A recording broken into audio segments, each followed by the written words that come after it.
pessoal, tudo bom? Vamos falar um pouco agora dos padrões Goff, vamos fazer uma pequena revisão.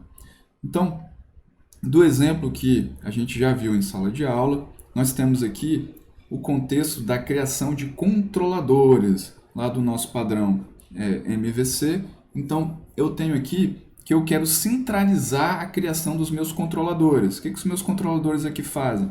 Eles vão lá no banco de dados, por exemplo, e retornam todas as informações sobre uma determinada entidade. Então, por exemplo, se eu tenho aqui clientes, esse cara ele vai me retornar todas as informações sobre o meu cliente. Se eu quiser inserir uma informação, então todas essas funcionalidades eu vou utilizar o meu controlador. Então, dentro do meu sistema, eu vou ter vários controladores para cliente, locação, usuário.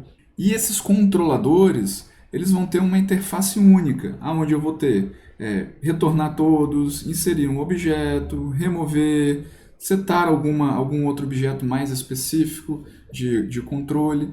Então, esse é o contexto que eu quero jogar para dentro do meu método fábrico. E aí, pessoal, esse padrão ele começa com nós construímos uma classe específica para poder me retornar esses controladores, essas instâncias. Então, nesse caso específico, eu criei uma fábrica de controles, aonde dentro dela eu vou ter um método que é o método fábrica, que é o método responsável por retornar esses objetos.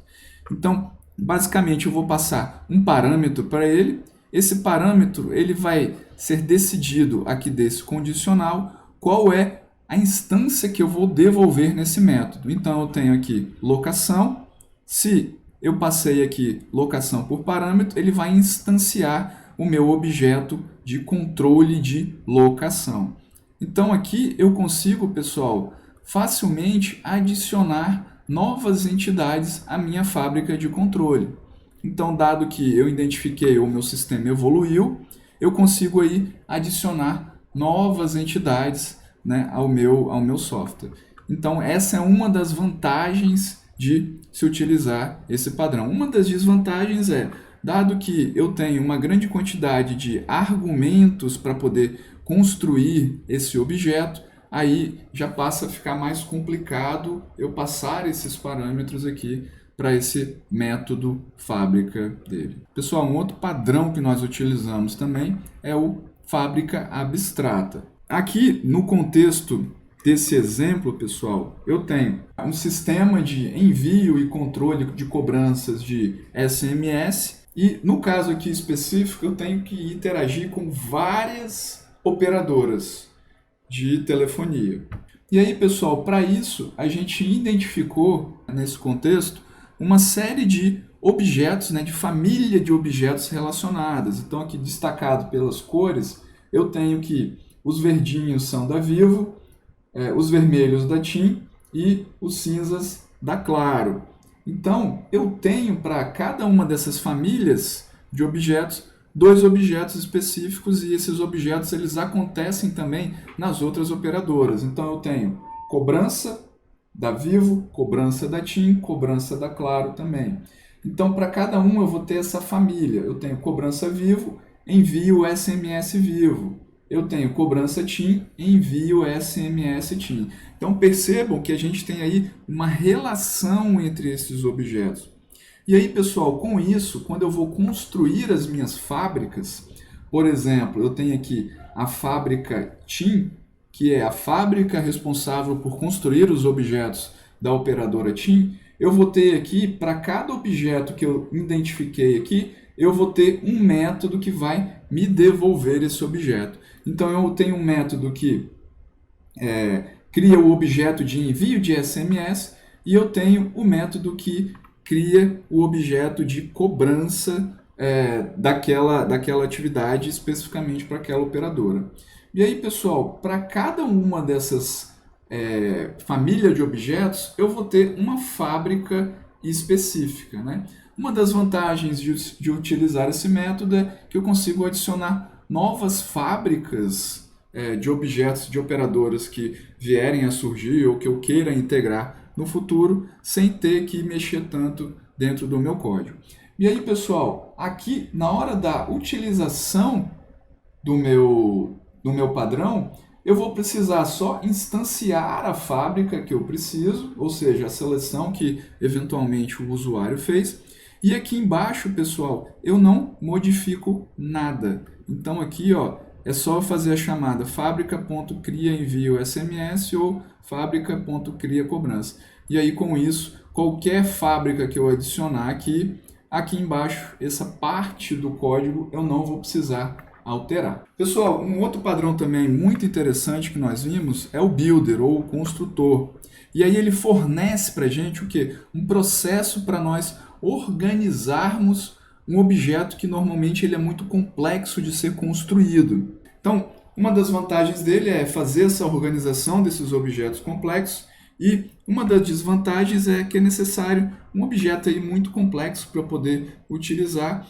A gente precisa de dividir esse processo em várias etapas, então, para eu poder devolver esse objeto por completo, eu preciso de construir ele como um todo. Fica mais difícil eu devolver esse objeto em etapas, em partes. Basicamente, eu tenho um builder. O builder ele é responsável por ter as tarefas que vão ser realizadas. Então, por exemplo, eu tenho aqui no contexto de locação de filmes, né, eu preciso de adicionar um item de locação, verificar se ele está disponível, adicionar o filme, adicionar o cliente, adicionar o pagamento.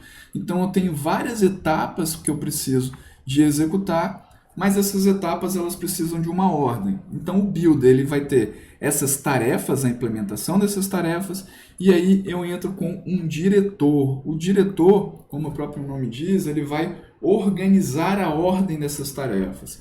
Então aqui dentro eu vou ter a chamada dessa minha classe do builder, e aí eu vou ter as várias chamadas desses vários métodos definidos dentro do meu builder. E aí com isso, pessoal, na hora de utilizar, né, na hora de eu construir esse objeto, quando eu estiver utilizando aqui essas duas classes que eu criei, fica muito mais simples a criação, né, dessa locação, no caso específico aqui desse exemplo. Pessoal, o outro padrão que nós vimos foi o singleton, que garante que teremos apenas um objeto criado e apenas um ponto de acesso para esse objeto criado. Então, a ideia é que a gente utilize num contexto onde nós precisamos ter esse único objeto, e a desvantagem é que ele pode gerar gargalo de performance devido a existir somente um objeto e uma eventual concorrência ser gerada em cima desse único objeto. Então eu tenho um objeto onde ele vai ter ele mesmo uma instância dele mesmo durante toda a utilização do nosso código. Aqui no exemplo nós precisamos de criar um número serial, e esse número serial ele deve ser único. Então imagina que a gente está querendo construir um produto e eu quero dar um número único para cada um desses produtos que eu estou construindo. Para a gente fazer isso, pessoal, nós vamos construir uma classe específica para fazer isso. Essa classe ela vai ter uma instância dela mesma e durante toda a utilização dessa classe eu só vou ter essa única instância dentro do meu sistema. E aí, pessoal, no Java nós vamos colocar dentro da nossa classe, nós vamos colocar um método específico que vai pegar essa instância quando eu precisar de utilizar essa instância fora da minha classe. Esse cara ele vai ser synchronized para a gente evitar que várias threads entrem aqui ao mesmo tempo. E aí, basicamente, pessoal, nós vamos verificar se esse atributo que é um objeto da própria classe, ele já foi instanciado. Se ele não foi instanciado, eu vou instanciar esse objeto e aí no final eu retorno esse próprio objeto. E aí, pessoal, todas as tarefas que eu necessito de executar com esse objeto, eu vou construir os métodos aqui específicos e também vou colocar ele como synchronized para poder, quando for chamado esse contador do meu serial, eu não ter várias contagens sendo executadas aqui e com isso não gerar números seriais duplicados. Importante também, pessoal, mencionar é que para que eu garanta que somente esse código aqui vai ser chamado, ou seja, só esse construtor aqui vai ser chamado dentro da própria classe, eu preciso tornar o construtor dessa classe privado. Portanto, somente esta classe vai conseguir fazer um new serial number generator. E aí, com isso, eu garanto que somente vai ter uma instância dessa classe e essa instância ela vai estar obrigatoriamente dentro da própria classe. E aí, pessoal, para eu fazer o uso desse código, é só eu chamar a classe serialNumberGenerator.getInstance. Dado que agora eu tenho aqui essa instância, eu posso chamar os métodos dessa classe como vir a minha necessidade.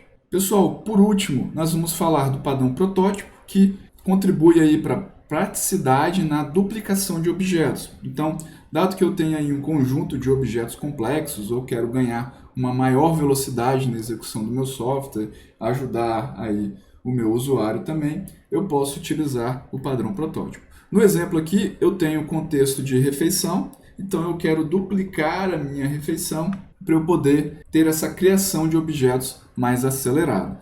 E aí, para isso, pessoal, nós podemos utilizar tanto a interface Clonable como a Serializable. No canto de cá, eu tenho a utilização do processo de serialização, então nós vamos serializar o objeto em memória e depois nós vamos pegar esse objeto de volta, ou seja, deserializar esse objeto em memória, e aí com isso eu tenho a duplicação desse objeto. Lembrando que o processo de serialização ele já faz aquela clonagem profunda, ou a deep clone. Do lado de cá, utilizando a interface Clonable, eu vou precisar de implementar essa interface, então eu preciso declarar aqui embaixo o método clone, e aí com isso eu posso utilizar o método da minha superclasse clone, que faz essa clonagem desse objeto. Lembrando que para eu poder construir essa cópia profunda do meu objeto, no caso aqui a refeição tem hambúrguer, bebidas e batatas, por exemplo, eu precisaria de também chamar os clones desses objetos específicos. Então, quando eu faço essa clonagem dos objetos também internos dessa classe, eu vou ter aqui a minha cópia profunda. Caso eu não tivesse chamado essas duas clonagens aqui, eu teria o que a gente chama de cópia superficial do meu objeto. Beleza, pessoal? Valeu! Com isso a gente fecha aí essa revisão rápida desses padrões de projeto que nós vimos até o momento.